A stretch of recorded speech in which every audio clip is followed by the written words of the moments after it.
औज़ुबिल्लाहिमिनश्शैतानिर्रजीम बिस्मिल्लाहिर्रहमानिर्रहीम अल्लाहुम्मा सल्लि अला मुहम्मद व अला आलि मुहम्मद। Welcome to Superior Group of Colleges Okara campus.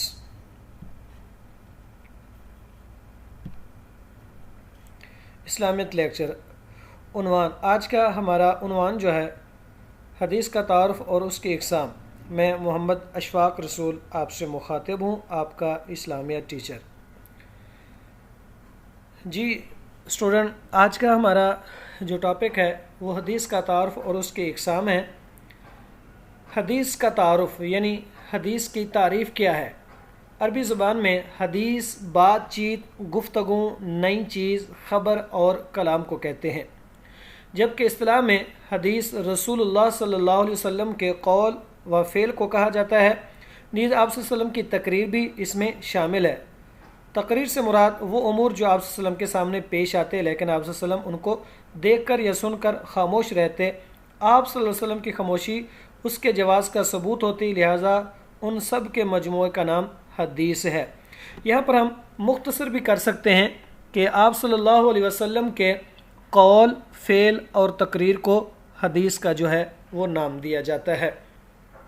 यानी आम तौर पर यहाँ पर तो लुगत के अतबार से बातचीत को भी कहते हैं, गुफ्तगू को भी कहते हैं, नई चीज़ को भी कहते हैं, ख़बर को भी कहते हैं, कलाम को भी कहते हैं। मारूफ़ जो है, जब भी हदीस का नाम दिया जाता है तो यकीनन सुनने वालों के दिल में ये असर करती है बात कि आप सल्लल्लाहु अलैहि वसल्लम का कोई फरमान जो है वो सुनाया जा रहा है। तो वैसे जब मैं बात कर रहा हूँ इसको भी हदीस कहते हैं, आप गुफ्तगू उसको भी हदीस कहा जा सकता है, लेकिन मारूफ़ जो है, जो मशहूर है, वो हुज़ूर सल्लल्लाहु अलैहि वसल्लम के कौल, फ़ेल और तकरीर को हदीस का नाम दिया जाता है।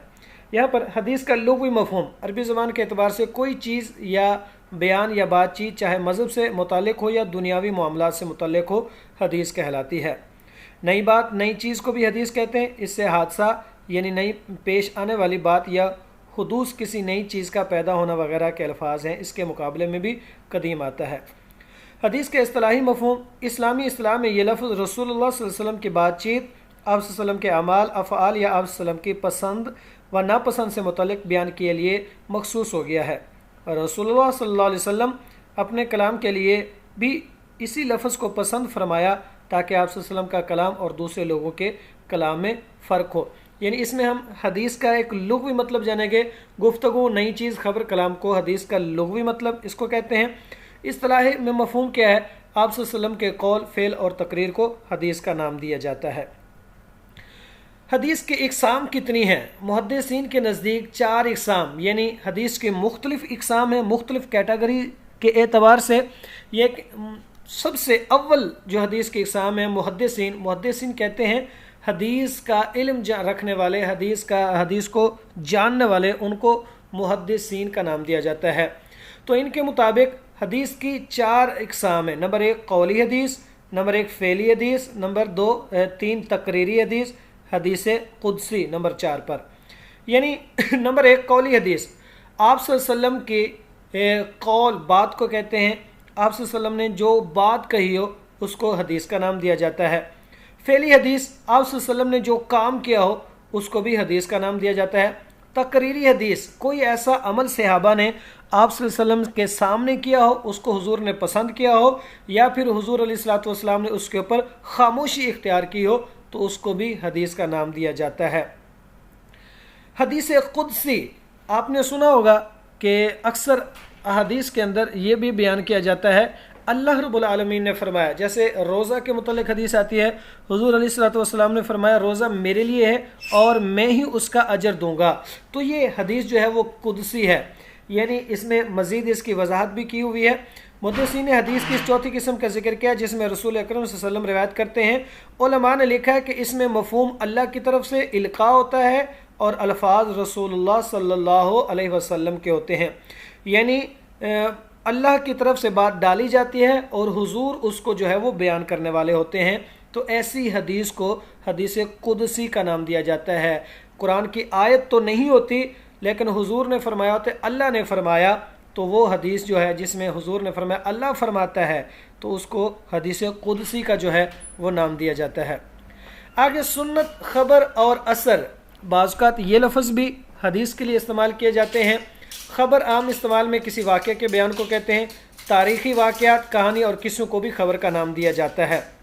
असर, कोई चीज़ यादगार या बाकी रह जाने वाली चीज़ को कहा जाता है लुगत के अतबार से, लेकिन आसार कदीमा वगैरह उलमा हदीस के नज़दीक सहाबा और ताबीन के अक़वाल को असर कहा जाता है। इसी तरह हुजूर की हदीस को भी असर का नाम दिया जाता है। सुन्नत का मफ़हूम, यानी सुन्नत का मतलब रास्ता और तरीका है। इमाम ख़त्ताबी रहमतुल्लाह ताला ने सुन्नत को अच्छे रास्ते के साथ मखसूस कर दिया। सुन्नत रसूलुल्लाह सल्लल्लाहु अलैहि वसल्लम के तरीके को कहा जाता है। हम जो भी तरीका इख्तियार करते हैं उसको सुन्नत का नाम दिया जाता है, लेकिन मारूफ़ में जो मशहूर है वो सुन्नत से मुराद हुजूर का तरीका। यहाँ पर इस्तिलाही तारीफ़ भी आपके सामने मौजूद है। इस्तिलाहात इल्म हदीस, यानी हदीस के इल्म के एतबार से कुछ चंद चीज़ें इस्तिलाह के तौर पर जानी जाती हैं। उनके अंदर जैसे सहाबी, यानी सहाबी किसको कहते हैं? वो आदमी जिसने ईमान की हालत में हुजूर अलैहिस्सलातु वस्सलाम से मुलाकात की हो, इस्लाम कबूल किया हो, ईमान के ऊपर मरा हो, उसको सहाबी का नाम दिया जाता है। जैसे हुजूर के साथी थे। ताबी, वो मुसलमान जिसकी मुलाकात किसी सहाबी से हुई, यानी हुजूर को देखने वाले से हुई। तबा ताबी से मुराद ये है कि जिसकी मुलाकात किसी ताबी से हुई। रावी, एक इस्तिलाह बयान की जाती है, हदीस के बयान करने वाले को रावी कहा जाता है। आपने सुना होगा हदीस के अंदर ये बयान किया जाता है कि रिवायत में आता है, उसने रिवायत किया। रिवायत का क्या मतलब होता है कि हदीस को बयान करने वाला शख्स जो है वो रावी। सनद, हदीस का वो हिस्सा जो रावियों के नाम पर मुश्तमिल होता है। जैसे ये बयान किया जाता है क़ालन नबी सल्लल्लाहु अलैहि वसल्लम अन इब्ने उमर रदियल्लाहु ताला अन्हु। ये जो नाम बयान किए जाते हैं हदीस के ऊपर, उसको सनद का नाम दिया जाता है। मतन, हदीस का वो हिस्सा जो हुजूर अलैहिस्सलातु वस्सलाम के अक़वाल अफ़आल मुबारका में बयान किया जाता है। यानी सनद जो ऊपर नाम होते हैं, मतन जो नामों के आगे जो हुक्म दिया गया होता है, जो बात कही जाती है, उसको मतन का नाम दिया जाता है। दिरायत, हदीस की सेहत और सुकुम की जांच परख के लिए जो उसूल मुकर्रर किए गए हैं, उनकी जांच परख को दिरायत का नाम दिया जाता है। यानी हदीस की सेहत सही है या उसके अंदर कोई कमज़ोरी वगैरह है, उसको दिरायत का इल्म कहते हैं। जरा तादील, हदीस के रावियों के हालात, यानी जो हदीस बयान करने वाले लोग होते हैं उनके हालात ज़िंदगी के मुताबिक जानना जो है जरा तादील कहलाता है। यहाँ पर हदीस की इक़साम है। अव्वलन हदीस की तो जो मैंने पहले पेज पर बयान की हैं कि 4 हदीसें हैं। हदीस कौली, फ़ेली, तकरीरी और हदीस कुदसी। लेकिन यहाँ पर बाद में हदीस की इक़साम, हदीस की सेहत, ज़ोफ़, रावियों की तादाद, सनद के मुसलसल या मुनक़ते होने के एतबार से हदीस की किस्में, यानी सही होने के एतबार से हदीस की कौन सी किस्म है, या कम दर्जे के एतबार से ज़ोफ़, या रावी बयान करने वाले जो हैं वो कैसे हैं, या ऊपर जो सनद है उनके अंदर वो बयान करने वाले लोगों जो है वो कैसे हैं, या मुसलसल या उनके दरमियान में मुनक़ते होने वाले लोग जो हैं वो कैसे हैं। यहाँ पर आपको सवाल आएगा तो हदीस की सेहत और ज़ोफ़ के एतबार से हदीस की इक़साम लिखें, तो फिर हमने ये लिखनी है ज़ोफ़ और सेहत के एतबार से हदीस की 2 किस्में हैं, यानी सही, उसके अंदर फिर हसन और ज़ईफ़। यहाँ पर इनके नाम जानना ज़रूरी है। सेहत, ज़ोफ़, रावियों की तादाद, सनद के मुसलसल या मुनक़ते होने के एतबार से हदीस की किस्में, जिनमें से कुछ दर्ज झैल हैं। सही वो हदीस है जिसकी सनद मुत्तसिल हो, जिसके रावी में ज़ब्त और अदालत कामिल दर्जे की हो, उसमें कोई इल्लत या कमज़ोरी ना हो, यानी सही जिसके अंदर किसी किस्म की कोई कमी ना हो, उसको सही का नाम दिया जाता है। हसन वो हदीस जिसके रावी सिद्क, अमानत में मशहूर हो, यानी सच्चाई और दयानतदारी में मशहूर हो, जिनके ऊपर झूठ का तुहमत बहतान ना हो, अगरचे दर्जा हिफ्ज़ इत्क़ान में हदीस सही के रावियों तक ना पहुँचे। ज़ईफ़ हदीस वो हदीस जिसके रावियों में ऊपर बयान की गई सिफ़ात मौजूद ना हो, यानी वो आदिल ना हो, वो सादिक ना हो, सच्चे ना हो, इस तरह की कोई भी जो है वो इल्लत बयान की जाए किसी बयान करने वाले में, तो उसको ज़ईफ़ हदीस का जो है वो नाम दिया जाता है। यहाँ पर यह है सेहत और ज़ोफ़ के एतबार से हदीस की किस्में। आगे रावियों के तादाद के लिहाज से हदीस की मुंदरजा झैल किस्में। ये रावियों के तादाद के एतबार से अजीज़ हदीस वो हदीस, ये ऊपर शायद आपको नज़र नहीं आ रही, इसको अजीज़ वो हदीस जिसके रावी के मरहला में भी 2 से कम ना हो उसको अजीज़ का नाम दिया जाता है।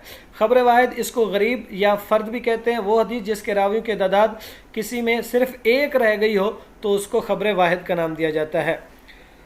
मरफू यहाँ ऊपर ये सनद के अतबार से मुत्तसिल होने के लिहाज से 2 किस्में हैं। मरफू या मुत्तसिल वो हदीस जिसकी सनद में कोई रावी झूठा या ऐसा ना हो कि जिसके हालात ज़िंदगी मालूम ना हो, उसकी कैफियत के साथ वो हदीस रसूल सल्लम तक पहुँच जाए। मौकूफ़ वो हदीस जिसकी सनद सहाबी तक ख़त्म हो जाए। मौकूफ़ का मतलब है कि रुक जाना, ठहर जाना, यानी जिसकी सनद बयान करने वालों की सनद जो है वो सहाबी तक ख़त्म हो जाए। नंबर 3, ये हदीस की सनद के एतबार से तीसरी किस्म है वो हदीस जिसकी सनद ताबी तक ख़त्म हो जाए, यानी ताबी सहाबी का नाम लिए बगैर रसूलुल्लाह सल्लल्लाहु अलैहि वसल्लम से हदीस जिक्र करे तो उसको मुरसल का नाम भी क्या दिया जाता है, उसको मकतू का नाम भी दिया जाता है। मुनक़ते वो हदीस जिसकी सनद में कोई एक रावी रह गया हो उसको मुनक़ते का नाम दिया जाता है। जैसे ऊपर गरीब है, उसमें भी एक रावी बयान करने वाला हो तो ये भी मुनक़ते भी उसी तरह। मुअदल लफ्ज़ है वो हदीस जिसकी सनद में 2 रावियों का जिक्र ना हो। मुदरज वो हदीस है जिसमें रावी के अल्फाज रसूलुल्लाह सल्लल्लाहु अलैहि वसल्लम के अल्फाज से इस तरह मिल गए हों कि तमीज़ ना हो सके। जैसे कोई एक बात कही जाए और रसूल सल्लल्लाहु अलैहि वसल्लम जैसी कोई बात कही जाए, दोनों में फ़र्क ना किया जा सके कि हुजूर ने क्या कहा और इसने क्या कहा, तो ऐसी हदीस को मुदरज का नाम दिया जाता है। यानी जिसमें लफ्ज़ दर्ज किए जाएँ, मिल जाएँ, वजाहत जो है वो ना हो सके ये किसके लफ्ज़ है किसके नहीं। मतरूक का मतलब होता है तर्क करना। वो हदीस जिसके सिर्फ एक रावी ने रिवायत किया हो और उस रावी पर भी झूठा होने की तोहमत हो, यानी एक शख्स बयान करने वाला हो लेकिन उसके भी जो ऊपर झूठ या बुहतान वगैरह इस तरह की कोई और तोहमत हो तो उसको मतरूक का नाम दिया जाता है। मौजू वो हदीस जो झूठी और मन घड़त या ऐसी रावी ने रिवायत किया हो जो झूठा और नाकाबिल एतबार हो, मशहूर हो, तो ऐसी हदीस को मौजू का नाम दिया जाता है। जैसे हम कोई ऐसे बात सुने बगैर जो है वो आगे फैला देते हैं, हमें पता भी नहीं होता ये सच्ची है या झूठी है, और हम ये भी नहीं कह सकते हम आदिल हैं या हम सादिक हैं, तो हम ऐसी हदीस को बयान करें जिसका आगे पीछे कोई भी इल्म ना हो तो ऐसी हदीस को भी मौजू का नाम दिया जाता है। जी स्टूडेंट, ये आपके सामने हदीस का तारुफ और हदीस की जो है वो इकसाम रखी गई हैं। मैं फिर आपको दोबारा जो है वो इख्तिसार के साथ बता देता हूँ। इसमें हदीस का तारुफ लुग़वी मतलब क्या है और हदीस का मफ़हूम क्या है, और उसके बाद हदीस के इकसाम मुहद्दिसीन के नज़दीक जो 4 बयान की गई हैं, कौली, फ़ेली, तकरीरी और हदीस क़ुदसी। और उसके बाद फिर ख़बर, मुतवातर, सुन्नत, इसको भी बाज़ औक़ात हदीस के लिए इस्तेमाल किया जाता है लेकिन ये सवाल बहुत कम आता है। उसके बाद है कुछ इस्तिलाहात, यानी सहाबी किसे कहते हैं ये भी पूछा जाता है, ताबी किसे कहते हैं ये पूछा जाता है, तबा ताबी किसे कहते हैं ये पूछा जाता है, रावी किसे कहते हैं, सनद किसे कहते हैं, मतन किसे कहते हैं, ये आपको अच्छे तरीके से याद होना चाहिए। MCQs में भी आता है और मुख्तसर सवालात में भी आता है। जी लास्ट में मैंने बयान किया हदीस के इकसाम, उसके अंदर ये है कि हदीस की सेहत, ज़ोफ़ या फिर तादाद, सनद के एतबार से हदीस की क्या इकसाम है।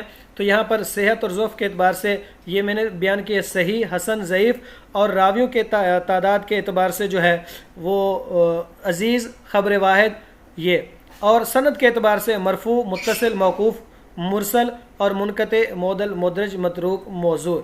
ये हदीस है, बड़ा अहम टॉपिक है, इसको याद कीजिएगा। अगर याद ना किया तो आपको ये भूल जाएगा। अहादीस के अंदर ये वाज़ेह तौर पर इस्तिलाहात बयान की जाती हैं तो इनका मुख्तसर सवालात के अंदर भी अहम किरदार होता है और MCQs के अंदर भी अहम किरदार होता है। सुनिए लेक्चर को, सुनने के बाद किसी किस्म का भी आपकी साइड से कोई भी सवाल हो तो वो ज़रूर मुझसे जो है वो शेयर कीजिएगा। नेक्स्ट लेक्चर तक इजाज़त दीजिए। अल्लाह हाफिज़।